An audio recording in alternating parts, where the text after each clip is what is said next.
सत्यम के हाथ से गलती से पानी का एक गिलास छलक गया था, जिसकी कुछ बूंदें रिया के डिजाइनर गाउन के किनारे पर गिर गई थी। बस इस सूट की कीमत तुम्हारी पूरे साल की कमाई से ज्यादा है। अंधे हो क्या, या गरीबी की वजह से नजर भी कमजोर हो गई है? अहंकार उसके चेहरे पर मेकअप से ज्यादा गहरा पुता हुआ था। बस इतनी सी गलती और तूफान खड़ा हो गया था। आई एम सॉरी मैम, मेरा ध्यान नहीं था। लाइए मैं साफ कर देता हूँ। आई एम सॉरी मैम, मेरा ध्यान नहीं था, सत्यम ने बहुत ही विनम्रता से धीमी आवाज में कहा। उसने अपनी जेब से एक साफ रुमाल निकाला और आगे बढ़ा। लाइए मैं साफ कर देता हूं। खबरदार, जो मुझे हाथ भी लगाया। रिया ने झटके से पीछे हटते हुए चिल्लाई, जैसे सत्यम के छूने से उसे कोई बीमारी लग जाएगी। उसने सत्यम के हाथ से वो रुमाल झपटा और उसे जमीन पर फेंक दिया। तुम्हारी हिम्मत कैसे हुई मुझे अपना ये 2 टके का रुमाल दिखाने की? तुम्हें पता है मैं कौन हूँ? और तुम यहाँ कर क्या रहे हो? ये रॉयल ओक होटल है, कोई धर्मशाला नहीं जहां मुंह उठाए चले आए। सत्यम ने जमीन पर पड़े अपने रुमाल को देखा, फिर रिया की आंखों में। उसकी आंखों में न गुस्सा था न डर, बस एक गहरा ठहराव था जिसे पढ़ पाना रिया के बस की बात नहीं थी। भीड़ तमाशबीन बनी खड़ी थी। वेटर, मैनेजर और वहां मौजूद बड़े बड़े बिजनेसमैन, कोई भी आगे नहीं आया। सबको रिया के पिता मिस्टर विक्रम सिंघानिया के रुतबे का डर था। सब यही सोच रहे थे कि ये साधारण सा लड़का अब बुरी तरह फंस गया है। मैम गलती हुई है, मैं माफी मांग चुका हूँ। इंसान से ही गलती होती है। सत्यम ने अपनी नजरें नीची रखते हुए लेकिन मजबूत आवाज में कहा। इस बात ने रिया के गुस्से में घी का काम किया। एक गरीब साधारण दिखने वाला लड़का उसके सामने जुबान लड़ा रहा है। इंसान? तुम लोग इंसान नहीं, बोझ हो। तुम जैसे लोग सिर्फ भीड़ बढ़ाने के लिए पैदा होते हो। एसी की हवा खाने चले आते हैं इंटरव्यू के बहाने। सब इंसान? रिया हंसी, एक बहुत ही क्रूर और अपमानजनक हंसी। तुम लोग इंसान नहीं, बोझ हो। तुम जैसे लोग सिर्फ भीड़ बढ़ाने के लिए पैदा होते हैं, एसी की हवा खाने चले आते हैं इंटरव्यू के बहाने। गार्ड्स कहां हैं सब? 2 हट्टे कट्टे सिक्योरिटी गार्ड्स भागते हुए आए। रिया ने सत्यम की ओर उंगली उठाई, जैसे किसी कचरे की तरफ इशारा कर रही थी। इस आदमी को अभी के अभी बाहर फेंक और सुनिश्चित करना कि ये दोबारा इस बिल्डिंग के आसपास न दिखे। इसका हुलिया देखकर ही मुझे घिन आ रही है। चल बे, निकल यहां से। गार्ड ने सत्यम का बांह पकड़ी। चल बे, निकल यहां से। सत्यम ने एक बार अपना हाथ छुड़ाया, कपड़े ठीक किए और गार्ड की आंखों में ऐसे देखा कि गार्ड भी एक पल के लिए सहम गया। फिर उसने रिया की तरफ देखा। मैम, सत्यम ने बहुत धीमे स्वर में कहा। मैम, कपड़े गंदे हो तो धोए जा सकते हैं, लेकिन सोच गंदी हो जाए तो दुनिया का कोई महंगा साबुन उसे साफ नहीं कर सकता। क्या कहा तुमने? तुम्हारी इतनी औकात? औकात वक्त बताता है मैम, इंसान नहीं। क्या कहा तुमने? रिया का चेहरा गुस्से से लाल हो गया। तुम्हारी इतनी औकात? औकात वक्त बताता है मैम, इंसान नहीं, सत्यम ने कहा और अपना फाइल फोल्डर सीने से लगाकर बिना किसी बहस के मुख्य दरवाजे की ओर बढ़ गया। उसके जाने के बाद भी हॉल में सन्नाटा था। रिया अभी भी गुस्से में फुफकार रही थी, लेकिन वहां खड़े कुछ बुजुर्गों के चेहरों पर एक अजीब सी लकीर थी, जैसे उन्होंने अभी अभी कुछ ऐसा देखा हो जो सामान्य नहीं था। उस लड़के की चाल में, उसके अपमान सहने के तरीके में कुछ तो ऐसा था जो एक आम बेचारे जैसा नहीं था। बाहर निकलते ही सत्यम ने एक गहरी सांस ली।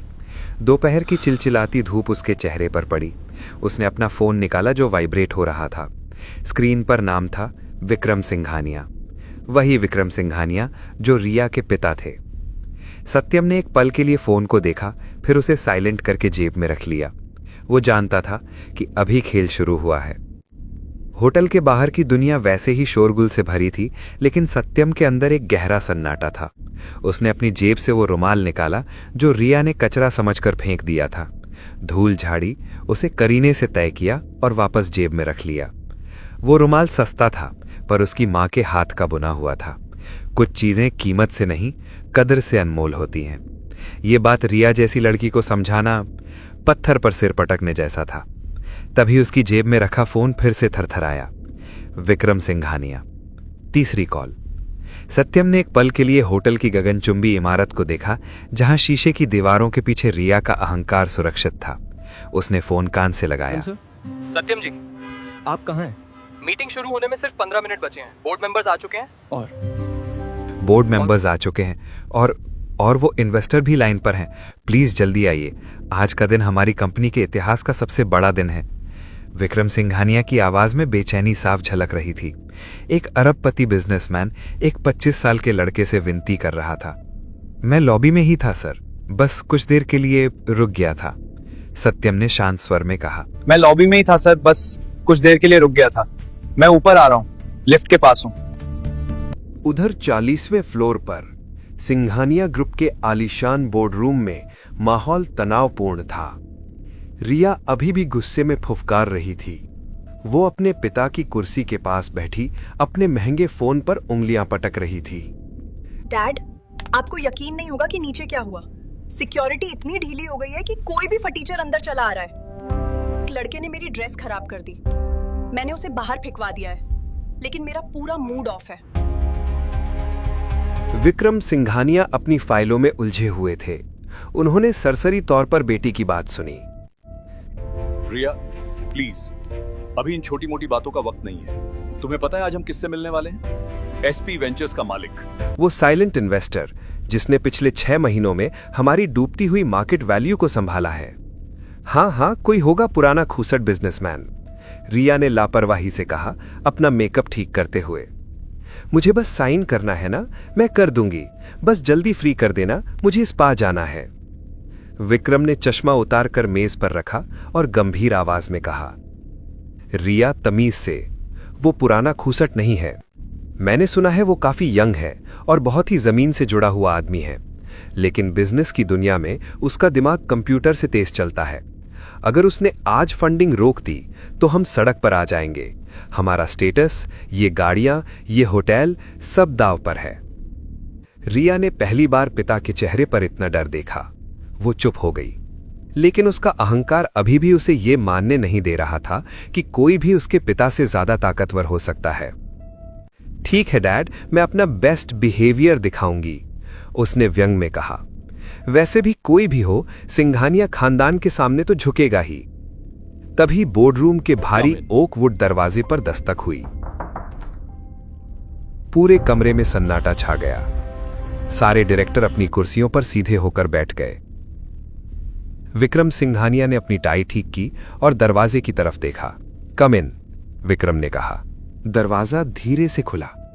सबसे पहले पीए अंदर आया और उसने सम्मान से रास्ता छोड़ दिया।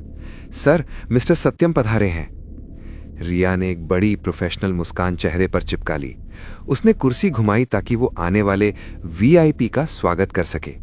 उसकी आंखों में चमक थी, किसी अमीर शहजादे को देखने की उम्मीद थी। और फिर सत्यम अंदर दाखिल हुआ। वही चेक शर्ट, वही धूल भरे जूते, वही पुरानी फाइल हाथ में और चेहरे पर वही सौम्य हल्की सी मुस्कान। रिया की मुस्कान उसके चेहरे पर ही फ्रीज हो गई। उसकी आंखें फटी की फटी रह गईं। ऐसा लगा जैसे किसी ने उसके गले में कांटेदार तार फंसा दिया हो। तुम? वो अपनी कुर्सी से लगभग उछल पड़ी। यहां कैसे आए? सिक्योरिटी को किसने बुलाया? ये वही वेटर है जिसे मैंने अभी। रिया, विक्रम सिंघानिया ने अपनी बेटी को डांटते हुए रोका। उनकी आवाज में कड़ापन था। रिया हक्की बक्की होकर अपने पिता को देखने लगी। डैड, आप समझ नहीं रहे, ये वही बदतमीज लड़का है जिसने नीचे। लेकिन विक्रम सिंघानिया अपनी कुर्सी से खड़े हो चुके थे। और सिर्फ वही नहीं, बोर्ड रूम में बैठे बाकी 12 लोग जो शहर के नामी गिरामी लोग थे, वे सब भी अपनी कुर्सियों से सम्मान में खड़े हो गए थे। रिया का दिमाग शून्य पड़ गया। ये क्या हो रहा है? एक फटीचर से दिखने वाले लड़के के लिए उसके पिता खड़े हैं। सत्यम कमरे के बीचों बीच चला आया। उसने एक बार भी रिया की तरफ नहीं देखा। उसकी नजरें सीधे विक्रम पर थीं। विक्रम सिंघानिया टेबल के उस पार से आगे आए और अपना हाथ बढ़ाया। स्वागत है सत्यम सर, हमें लगा आप शायद ट्रैफिक में फंस गए थे। सत्यम ने विक्रम का हाथ नहीं थामा। उसने बस अपने दोनों हाथ जोड़कर एक विनम्र नमस्ते किया। ट्रैफिक में नहीं सर, कचरे में फंस गया था। कुछ लोग रास्तों को साफ रखने के बजाय इंसानों को साफ करने में ज्यादा यकीन रखते हैं। उसकी बात का मर्म समझते ही विक्रम का चेहरा पीला पड़ गया। रिया अभी भी मुंह खोले खड़ी थी। उसका दिमाग यह स्वीकार ही नहीं कर पा रहा था कि जिस लड़के को उसने 2 टके का कहा था, उसके सामने उसका बाप क्यों झुका हुआ है। सत्यम धीरे से उस कुर्सी की तरफ बढ़ा जो चेयरमैन के ठीक बगल में सबसे महत्वपूर्ण व्यक्ति के लिए खाली रखी गई थी, रिया के ठीक सामने। उसने अपनी पुरानी फाइल मेज पर रखी। फाइल की खट की आवाज उस सन्नाटे में किसी हथौड़े की चोट जैसी लगी। रिया के हलक से आवाज नहीं निकल रही थी।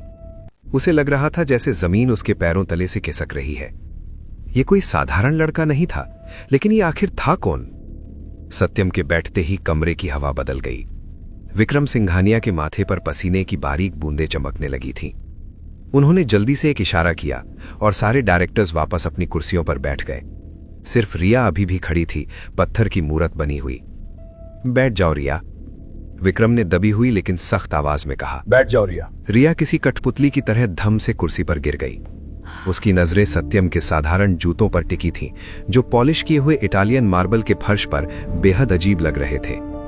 विक्रम ने गला साफ किया। लेडीज एंड जेंटलमैन, जैसा कि आप जानते हैं, आज हम सिंघानिया ग्रुप के लिए भविष्य का फैसला करने के लिए यहाँ हैं, और हमारे लिए इसके फाउंडर और हमारे मुख्य निवेशक आज खुद हमारे बीच मौजूद हैं।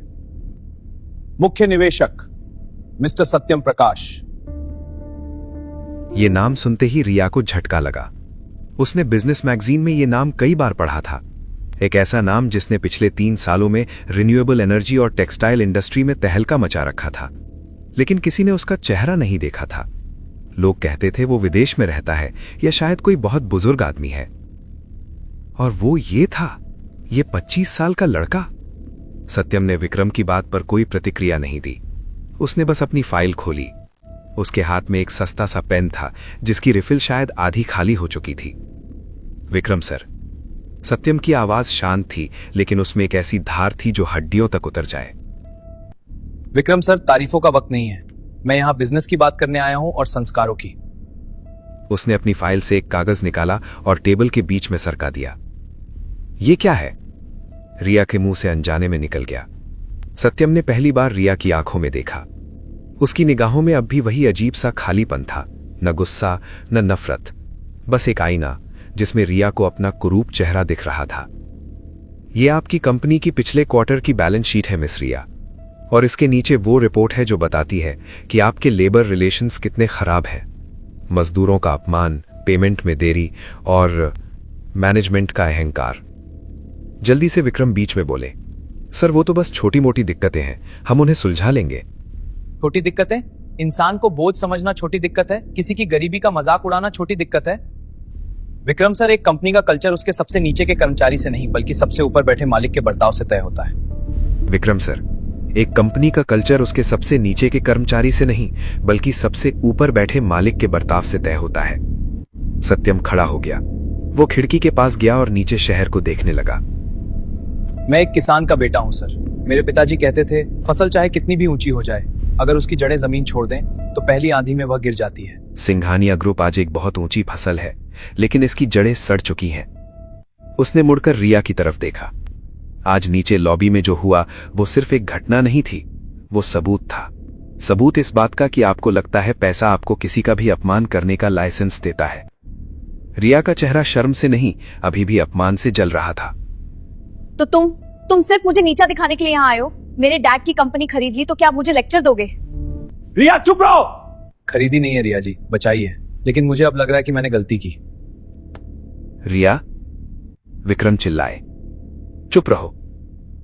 सत्यम हल्का सा मुस्कुराया, एक बहुत ही दुखद मुस्कान।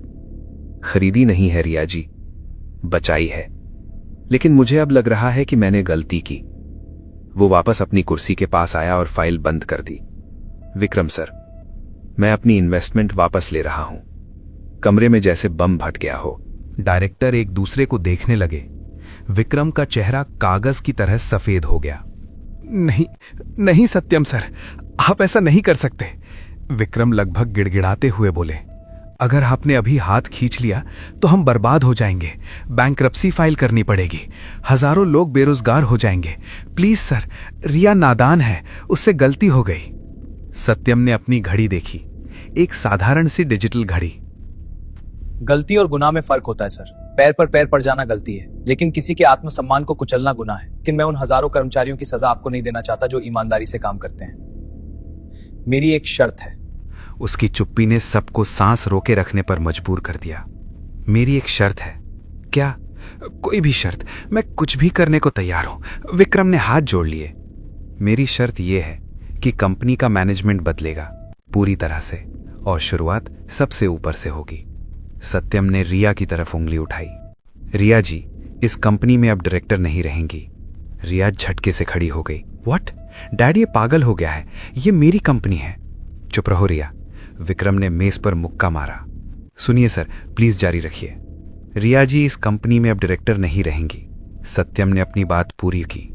ये अगले 6 महीने तक इस कंपनी में इंटर्न बनकर काम करेंगी, और इनका काम होगा कंपनी के सबसे निचले स्तर के कर्मचारियों के साथ काम करना, उनकी समस्याएं सुनना, उनके साथ कैंटीन में खाना खाना और उनसे मेहनत की रोटी का स्वाद कैसा होता है। और अगर इन्होंने ये करने से मना किया तो? विक्रम ने कांपती आवाज में पूछा। तो मैं इसी वक्त अपनी डील कैंसिल कर दूंगा। फैसला आपके हाथ में है। 5,000 करोड़ की कंपनी या बेटी का झूठा अहंकार। विक्रम ने अपनी आंखें बंद कर ली। एक पिता और एक बिजनेसमैन के बीच की जंग उनके चेहरे पर साफ दिख रही थी। रिया को यकीन था कि उसके डैड उसे कभी ऐसा नहीं करने देंगे। वो उनकी लाडली थी। वो उसे कभी उन गंदे मजदूरों के बीच नहीं भेजेंगे। विक्रम ने आंखें खोली। उनकी आंखों में नमी थी, लेकिन फैसला हो चुका था। उन्होंने रिया की तरफ देखा। रिया, उनकी आवाज भारी थी। कल सुबह 9 बजे HR डिपार्टमेंट में रिपोर्ट करना। तुम्हारी नई पोस्टिंग वेयरहाउस में होगी। डैड, आप सीरियस नहीं हो सकते। मैं वेयरहाउस में? उन पसीने से बदबूदार लोगों के बीच में? हाँ, विक्रम ने पहली बार बेटी की आंखों में आंखें डालकर कहा। शायद तभी तुम्हें समझ आएगा कि जिस पसीने से तुम्हें बदबू आती है, उसी पसीने ने इस AC कमरे की खुशबू खरीदी है। रिया धम्म से कुर्सी पर गिर गई। उसका गुरूर, उसका स्टेटस, उसकी दुनिया, सब कुछ कांच के महल की तरह चकनाचूर हो गया था। और तोड़ने वाला कोई और नहीं, वही साधारण लड़का था जिसका रुमाल अभी भी टेबल पर पड़ा था, उसकी जीत के झंडे की तरह। सत्यम ने अपना रुमाल उठाया और जेब में रख दिया। कल मिलते हैं मिस रिया। उम्मीद है कल आप इंसान बनकर मिलेंगी। मैडम बनकर नहीं। वो मुड़ा और कमरे से बाहर निकल गया, बिल्कुल वैसे ही जैसे आया था, शांत, सरल और बेदाग। लेकिन कहानी अभी खत्म नहीं हुई थी। असली बदलाव तो अब शुरू होने वाला था। गोदाम की टीन की छत दोपहर की धूप में तवे की तरह तप रही थी। पसीने की बूंद रिया की गर्दन से लुढ़कती हुई उसकी कॉलर में समा गई। 6 महीने कहने को सिर्फ 180 दिन होते हैं, लेकिन रिया के लिए ये 180 साल जैसे थे। उसके हाथ जो कभी सिर्फ मैनिक्योर के लिए उठते थे, अब गत्ते के डिब्बों की रगड़ से खुरदुरे हो गए थे। उसके चेहरे से वो महंगा मेकअप गायब था और उसकी जगह थी थकान और हकीकत की एक परत। लंच ब्रेक की घंटी बजी। रिया एक कोने में बैठी अपनी पानी की बोतल खोल रही थी। तभी उसके पास एक बुजुर्ग मजदूर रामदीन काका आकर बैठे। उन्होंने अपना टिफिन खोला, मोटी रोटियां और आम का अचार। बिटिया, काका ने संकोच से पूछा, थोड़ा लोगी? घर का बना है। 6 महीने पहले वाली रिया शायद टिफिन पर लात मार देती, लेकिन आज की रिया की आंखों में आंसू आ गए। उसे याद आया कि कैसे उसने उस दिन सत्यम के हाथ से रुमाल छीना था। आज उसे समझ आ रहा था कि भूख और प्यास का कोई स्टेटस नहीं होता। उसने कांपते हाथों से रोटी का टुकड़ा लिया। शुक्रिया काका, उसने कहा। यह शायद उसकी जिंदगी में पहली बार था जब उसने किसी गरीब को दिल से शुक्रिया कहा था। उस सूखी रोटी का स्वाद उसे किसी भी 5 स्टार होटल के खाने से ज्यादा मीठा लगा, क्योंकि उसमें मेहनत और सम्मान था। अगले दिन हेड ऑफिस, बोर्ड रूम, वही कमरा, वही लोग, वही सन्नाटा, लेकिन इस बार हवा बदली हुई थी। रिया अपनी पुरानी जगह पर नहीं, बल्कि कमरे के कोने में एक साधारण कुर्सी पर बैठी थी। उसने एक सादी सलवार कुर्ता पहना था, कोई गहना नहीं, कोई ब्रांडेड घड़ी नहीं। विक्रम सिंघानिया खड़े हुए। उनका चेहरा आज एक पिता का नहीं, बल्कि एक सख्त जज का लग रहा था। पिछले 6 महीनों में हमारी कंपनी ने बहुत उतार चढ़ाव देखे हैं, लेकिन सबसे बड़ा बदलाव हमारे कल्चर में आया है। और ये बदलाव मेरी बेटी की वजह से नहीं, बल्कि उस शख्स की वजह से आया है जिसने हमें आईना दिखाया। उन्होंने सत्यम की ओर इशारा किया, जो हमेशा की तरह शांत बैठा था। मैं बूढ़ा हो रहा हूं। सिंघानिया ग्रुप को अब एक नई सोच की जरूरत है, एक ऐसे लीडर की जो एसी कमरे में बैठकर नहीं बल्कि जमीन पर उतरकर फैसले ले, जो कर्मचारियों को लेबर नहीं परिवार समझे। रिया की धड़कनें रुक गईं। उसे लगा अब उसका इम्तिहान खत्म हुआ। अब डैड उसे वापस उसकी कुर्सी सौंप देंगे। उसने 6 महीने तपस्या की है, अब उसे फल मिलेगा। विक्रम ने एक लिफाफा उठाया। लेडीज एंड जेंटलमैन, मैं अपने पद से इस्तीफा दे रहा हूं और सिंघानिया ग्रुप का नया सीईओ बोर्ड की सर्वसम्मति और मेरी मर्जी से नियुक्त किया जाता है। रिया अपनी जगह से हल्की सी उठी। मिस्टर सत्यम प्रकाश। कमरे में तालियों की गड़गड़ाहट गूंज उठी। रिया जहां थी वहीं जम गई। उसे लगा जैसे किसी ने उसे बहुत जोर का तमाचा मारा हो। उसका वजूद, उसका भविष्य, उसकी कंपनी, सब कुछ एक पल में उसके हाथों से फिसल गया था। वो अविश्वास से अपने पिता को देखने लगी। डैड, लेकिन मैं? विक्रम उसके पास आए। उनकी आंखों में दर्द था, लेकिन फैसला अटल था। रिया, उन्होंने सबके सामने कहा, विरासत में संपत्ति मिल सकती है बेटा, लेकिन काबिलियत और कुर्सी कमानी पड़ती है। तुमने 6 महीने मेहनत जरूर की है, लेकिन तुम अभी लीडर बनने के लिए तैयार नहीं हो। सत्यम ने शून्य से शुरुआत करके अपना साम्राज्य खड़ा किया है। उसे पता है कि नीचे गिरने का दर्द क्या होता है, इसीलिए वो कभी किसी को गिरने नहीं देगा। रिया की आंखों से आंसू बह निकले, गुस्से के नहीं, पछतावे के। उसे आज समझ आया कि सत्यम ने उस दिन क्या कहा था, औकात वक्त बताता है। आज वक्त ने उसे बता दिया था कि सिर्फ सरनेम सिंघानिया होने से कोई महान नहीं बन जाता। सत्यम अपनी कुर्सी से उठा। वो धीरे धीरे रिया के पास आया। रिया ने नजरें झुका ली। उसे शर्म आ रही थी। उसे वो हर एक शब्द याद आ रहा था जो उसने सत्यम को कहे थे। गंदे, गरीब, बोझ। रिया जी, सत्यम ने वही पुराना विनम्र स्वर इस्तेमाल किया। रिया ने भीगी पलकों से ऊपर देखा। सत्यम ने अपनी जेब से एक पेन निकाला और रिया की तरफ बढ़ाया। सीईओ मैं हूं, लेकिन कंपनी आपकी भी है। गोदाम में रामदीन काका आपकी बहुत तारीफ कर रहे थे। कह रहे थे बिटिया मेहनत करना सीख गई है। एक अच्छे लीडर की शुरुआत वहीं से होती है। जिस दिन आप दूसरों के सम्मान को अपनी दौलत से ऊपर समझेंगी, यह कुर्सी आपका इंतजार करेगी। रिया ने कांपते हाथों से वो पेन लिया। उस साधारण से पेन का वजन उसे अपनी सारी ज्वेलरी से ज्यादा भारी लगा। उसने अपने हाथ जोड़े। मुझे माफ कर दीजिए सर। सत्यम ने बस सिर हिलाया। उसने मुड़कर विक्रम सिंघानिया के पैर छुए और सीईओ की कुर्सी पर नहीं बल्कि उसके बगल वाली साधारण सी कुर्सी पर बैठ गया।